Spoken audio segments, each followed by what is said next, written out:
One of the most common questions I get from Learn Jazz Standards subscribers is, what scales do I play over this chord? Or what scales do I play over this chord progression? What scales can I use in order to improvise? And while I understand that that question is coming from a good place of wanting to improve, of wanting to become a better jazz improviser, scales are often not the answer for creating great melodic jazz solos. However, I don't believe that we should throw scales out altogether. In the right hands, used the right way, they can be used creatively and melodically. And so in today's lesson, this next lesson of Jazz Standards Month on the LJS podcast, we're going to be taking a scale that we all know and love, the pentatonic scale, and applying it over the popular jazz standard Just Friends to make it more musical, to help us use this scale effectively. Let's do this thing. Welcome to the LJS podcast, where you get weekly jazz tips, interviews, stories, and advice for becoming a better jazz musician. And now your host. He's a jazz musician, author, and entrepreneur, Brent Bartstra. What's up, everybody? Brent here from LearnJazzStandards.com, which is a blog, a podcast, and videos all geared towards helping you become a better jazz musician. Thanks for being here. I really do appreciate it. Excited to dig in today's lesson. Know that you're going to get a lot, whether you're driving right now, making your car your classroom, or you're out at the gym, you're out on your run, you're going for a walk. Just happy that you're spending a little bit of time with me. And we are celebrating this month of May 2019. We're celebrating Jazz Standards Month, which is where we're really digging into jazz standards, and not only trying to understand them better, but understand how we can improvise over them better, which is really what we're talking about in today's episode. Now, today's lesson on making pentatonic scales musical over Just Friends comes straight out of my ebook and companion course, the Jazz Standards Playbook Volume 2, which is coming out this month at the end of the month on Sunday, May 26th, 2019. Now, this is a really exciting book. If you're familiar with Volume 1, which came out last year,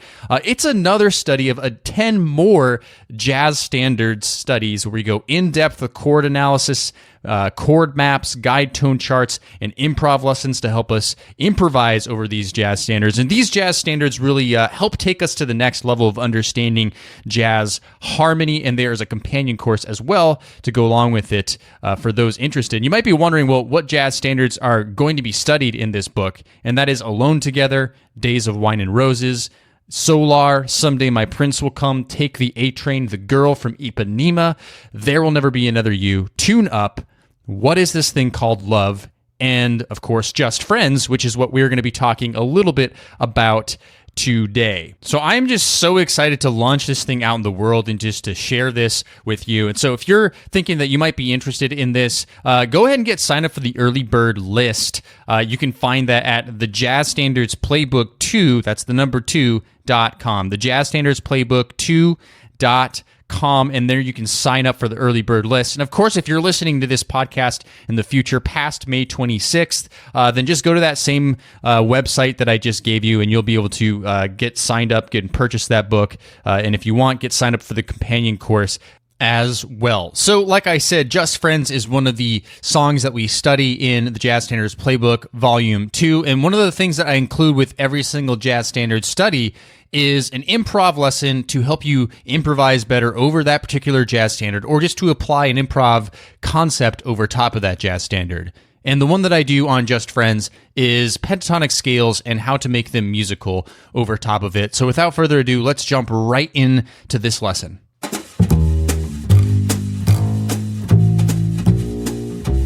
So if you're familiar with this podcast and what I talk about often about scales on this podcast, you know that my philosophy on them is that scales are not musical in and of themselves. And like I said in the intro, in the wrong hands, scales can just be the most unmusical things ever. And while I do think that chord scale theory is important, and we can really use chord scale theory to understand, some ideas of what to play, we don't ever really want to play just scales by themselves over top of chords or chord progressions. We want to figure out ways to make them musical. But I like to think about scales as quote-unquote pitch collections. And the reason I like that is because pitch collections and thinking of scales that way helps us understand that these are just different ways to conceptualize note choices that we have to play over a chord or chord progression. It's not that we would play them linearly, like, in a row, like C, D, E, F, G. We don't play like that. We just understand that these are the different pitches, the different tones that we can play with, that we can combine to create actual melodies. So it can be helpful to use different scales to conceptualize ideas. And in the Jazz Standards Playbook Volume 2, we do a few lessons like this because it is important, it is helpful to do this. So the scale I want to talk about today is the pentatonic scale. But before we do that, let's go over a quick chords analysis over the first 8 bars of Just Friends, because that's what we're going to be applying the pentatonic scale over top of. So the first 8 bars of Just Friends, and I'll be sure to explain this very well to help you visualize this mentally wherever you're at right now, but I'll also put the first 8 bars of the color-coded chords analysis that I have on the show notes today. So you can find that at learnjazzstandards.com/episode 167 if you want to get a visual on this. So just in case you're not familiar with Just Friends, really important jazz standard to know. Sounds like this.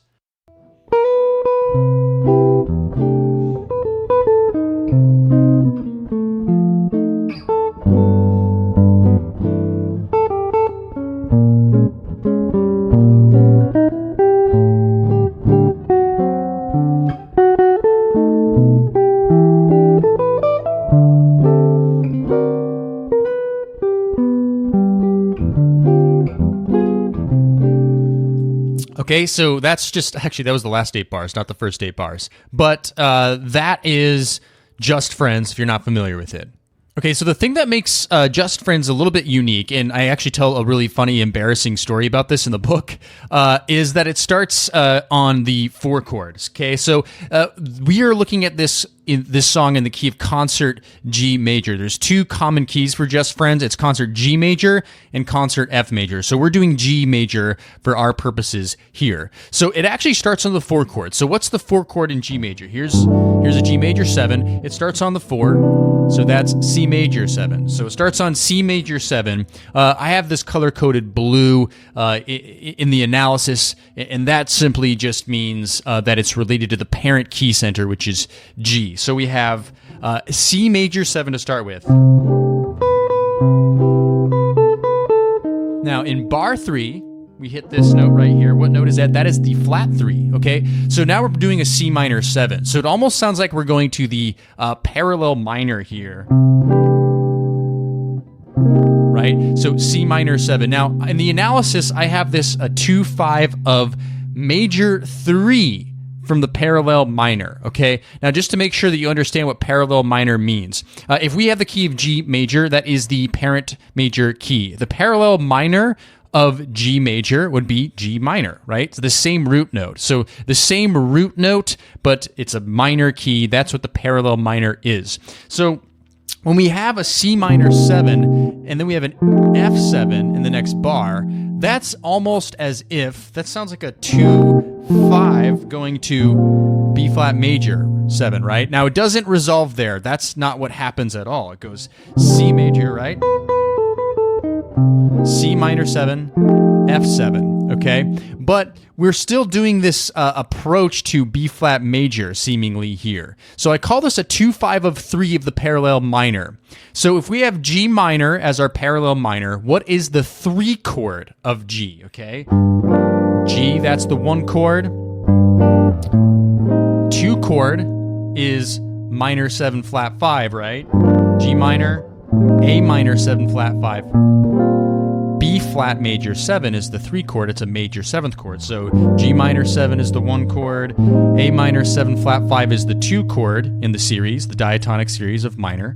And then B flat major 7 is the 3 chord, right? So that makes sense. So it's a 2-5 of 3 in the parallel minor. So we call this modal interchange, where we're borrowing chords from the parallel minor of the major key. The major key in this case being G major 7.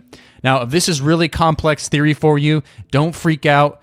Don't get worried. I make this simpler and in the book, of course, but don't get overwhelmed by this. We also call this a backdoor dominant chord progression here. Backdoor dominance, we've talked about this on this podcast before, what that is.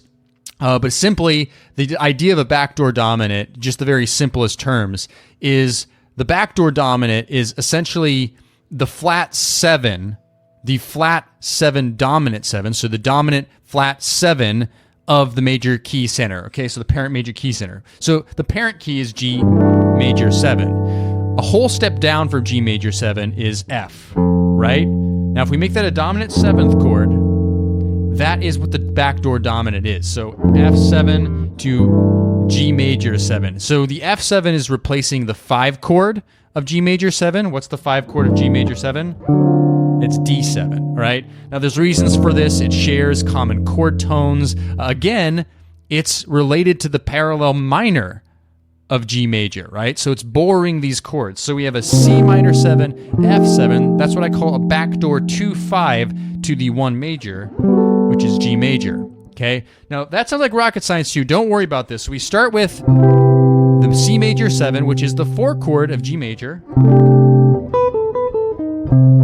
Now this 2-5 of 3 in the parallel major, or the parallel minor rather, which is also the backdoor 2-5 to 1 major, and then in bar 5 we resolve to G major 7 finally. Right? So the interesting thing about this is we don't actually hit the tonic 1 chord of Just Friends until bar 5. It's kind of weird. That's what makes Just Friends very unique. So we have the 4 chord, and then the backdoor 2-5 to G major 7. Okay, we play that for 2 bars. Then we go B flat minor 7, E flat 7. Now in the chords analysis, if you're able to look at it, I have color-coded yellow, which represents the key of A flat major. Now A flat major is absolutely not related to G major in any way, right? That's a chromatic half step up. Okay. The reason this really works is because the next chords after this are A minor 7, D7, which is the 2-5 of G major 7. We call this a chromatic 2-5. So we have, that's G major 7, B flat minor 7, E flat 7. That's a chromatic half step, a 2-5 chromatic above the next 2 chords, which are A minor 7, D7.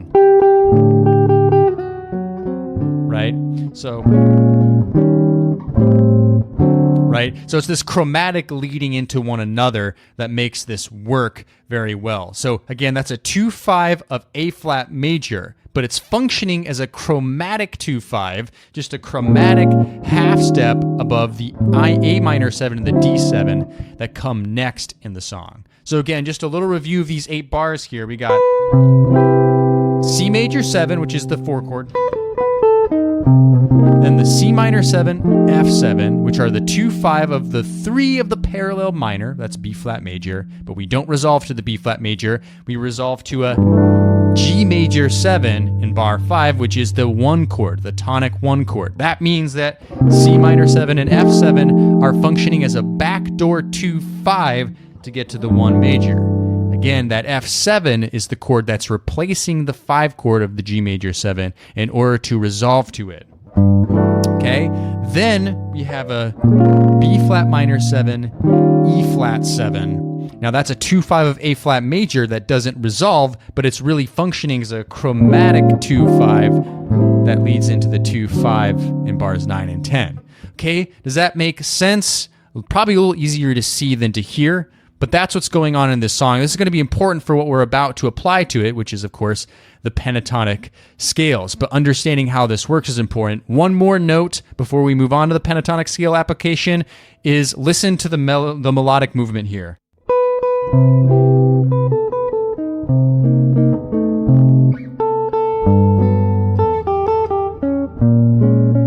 Right? So it's actually the same melodic phrase, just transposed essentially into a different key. That's why all this works so well, this major to minor movement going back and forth here. All right, so melody is always important to consider when you're also analyzing chord changes. We talk about that a lot in the Girl from Ipanema study because that has a lot to do with the bridge because the bridge is really hard to analyze, but I digress. Let's move on to pentatonic analysis over this. Really quickly, let's just go over what the pentatonic scale is for those of you who aren't familiar, even though I know many of you already are.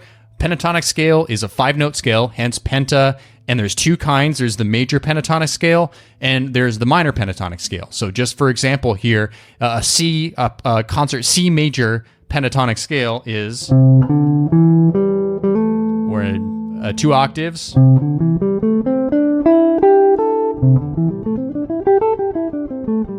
Right, we're familiar with those sounds, so that would be C, D, E, G, A, right? Okay, now that's major. Now if we have a minor pentatonic scale, obviously we're flatting the 3rd here, okay? So we have C, flat 3, which is E flat, so let's listen to it first. Right? 1, 2, 3, 4, 5, and here's 2 octaves. Right? We recognize this from the blues and all this good stuff. I mean, a lot of us are familiar with pentatonic scales. So that's C, E flat, F, G, and then B flat. Right? That's the flat 7 in there. So the big difference is, of course, the flat 3 and the flat 7. That's the difference between a minor 7th chord and a major 7th chord right there. So essentially, over top of just friends, what we're going to do is apply major pentatonic scales where we see major chords, major 7th chords, and minor 7th chords, minor pentatonic scales where we see C minor chords, minor 7th chords. So of course, over the 4 chord, C major 7, right? That's the major pentatonic. Over C minor, we have the minor pentatonic. Now, of course, we have a C minor 7, F7, but guess what? The minor pentatonic notes all work over F7 as well. Right? If anything, you just hear a little bit of a sus sound for a second if you land on top of that B flat there.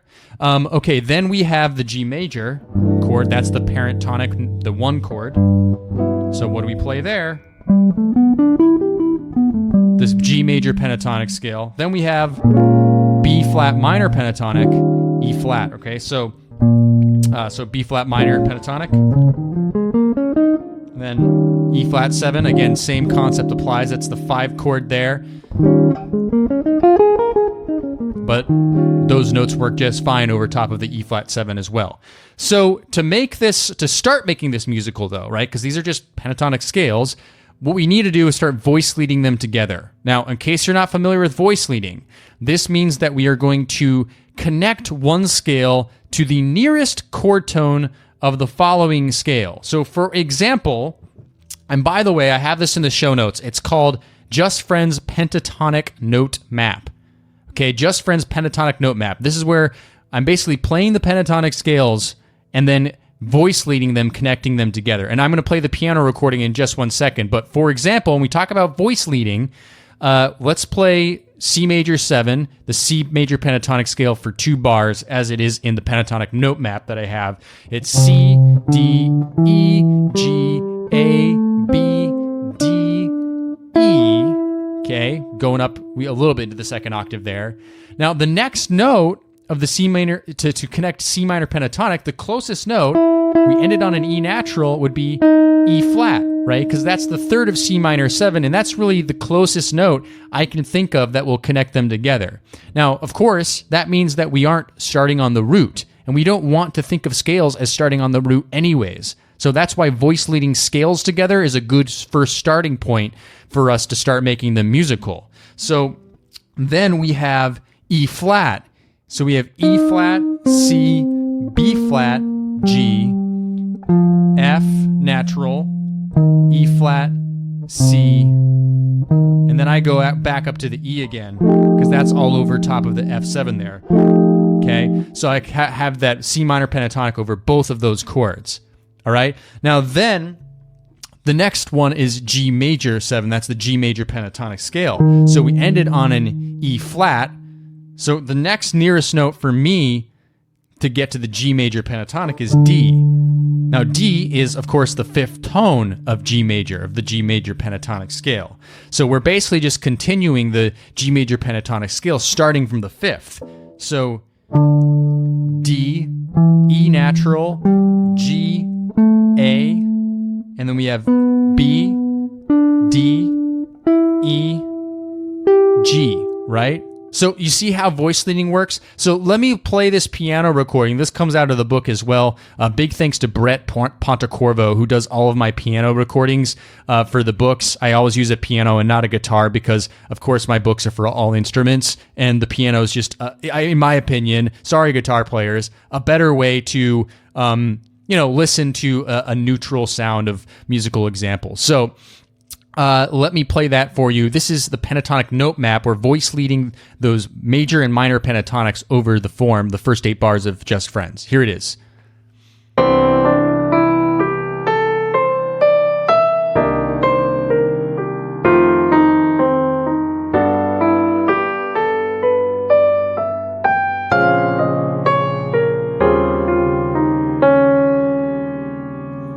Okay, so you see how that sounded there? So they all connected together. So right away, and the thing that makes the pentatonic scale a little bit more musical, in my opinion, than some other scales, is the fact that it's only dealing with these 5 notes, and they just sort of have this melodic quality about them in the first place.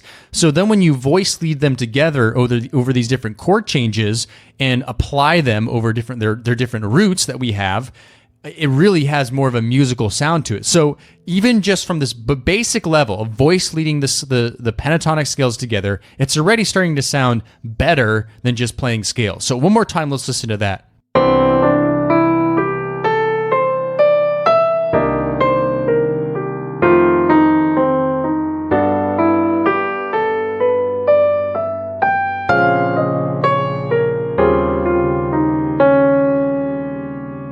So if you want to start using scales with improvisation, I mean, think more in this direction rather than just, okay, play this scale and then this scale and this scale. Figure out at the very least how you can connect them together. But of course, I wouldn't stop there by any means. I mean, this is not going to be acceptable for me or for you as far as improvising. Again, right now, all we're really doing is identifying the pitch collections. The pitch collections in the terms of using pentatonics over top of these particular chord changes of the first 8 bars of Just Friends.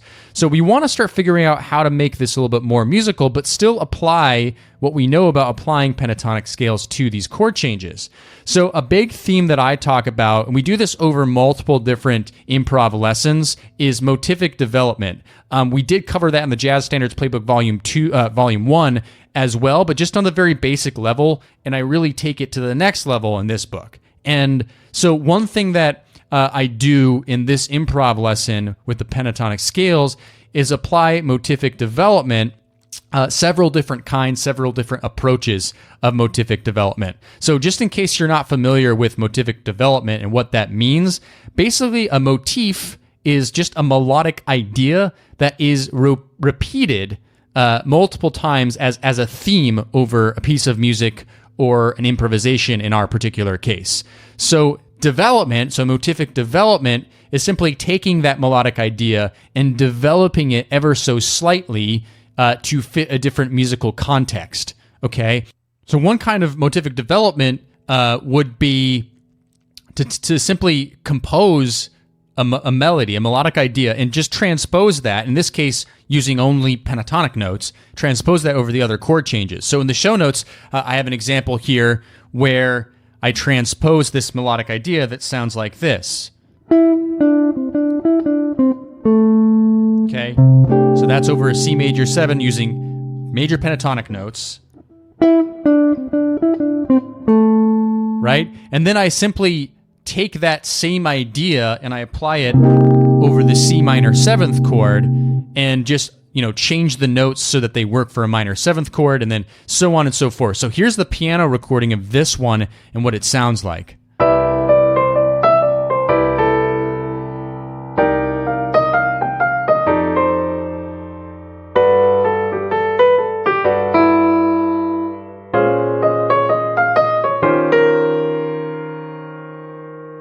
Okay, so already we're starting to develop a theme here with motivic development using pentatonic scales over these chord changes, right? So that's one kind of motivic development. I guess I call this copy and paste motivic development, where you're just simply taking one and just transposing it to another key or to fit another chord quality context here.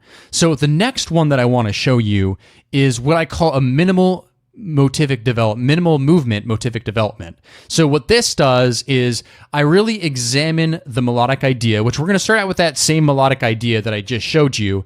And then when we apply it to the other chord progressions, I try to only move the notes as little as possible. So it's not completely transposing it, but it's only having it move as little as possible. In this case, I do use a few notes outside of the pentatonic scales, but they're still strongly based in the pentatonic scales. Again, I have this in the show notes, this example, but listen to this so you can get the idea of what I'm talking about.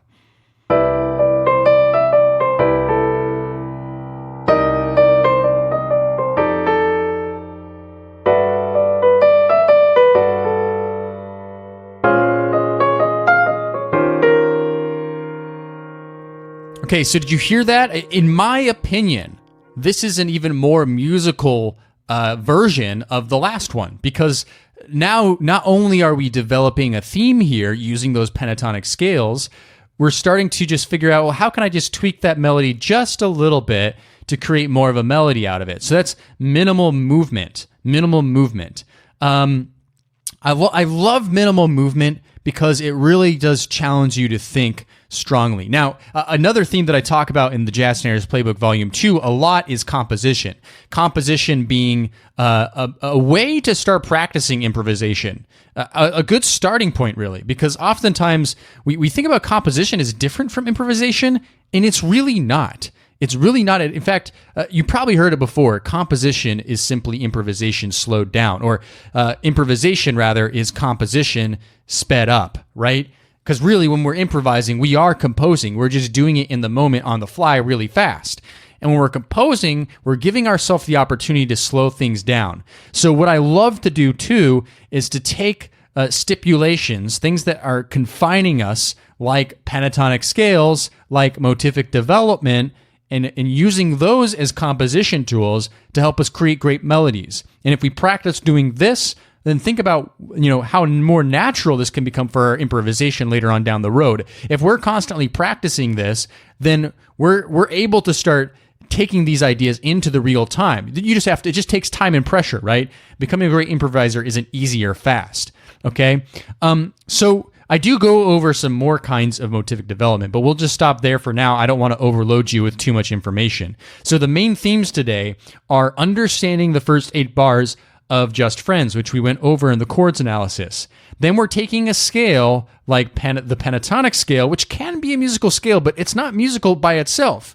And then we're connecting those scales together, just using major and minor pentatonic scales using voice leading. That's the pentatonic note map I shared with you. And you could already hear how just doing that made those scales a little bit more musical by just connecting them together and not starting them in a completely linear fashion from, the first note to the last note sort of a deal. Then we start applying motivic development.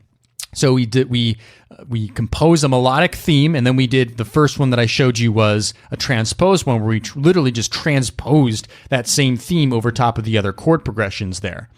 And then I did that minimal movement one where it's kind of even the next step to making it musical. So what I want you to do, and your call for action this week, is to try this out. What I want you to do is take the first 8 bars of Just Friends and practice with pentatonic scales, composing little ideas over them and seeing if you can use mostly, if not all, pentatonic scale notes and take little melodic ideas and tweak them a little bit over top of those first 8 bars to create themes, right? So spend some time, if that's anything you take from this episode today, just simply take that. Just try it out and see what kind of ideas you can come up with. That's what I love about practicing in the practice room is you can tweak things and slow things down and experiment. Experimenting is really the heart of improvisation, okay? So take those ideas, pentatonic scales over Just Friends, the first 8 bars, and create some different motivic ideas over top of those and see what you can come up with. I think that'll be really interesting.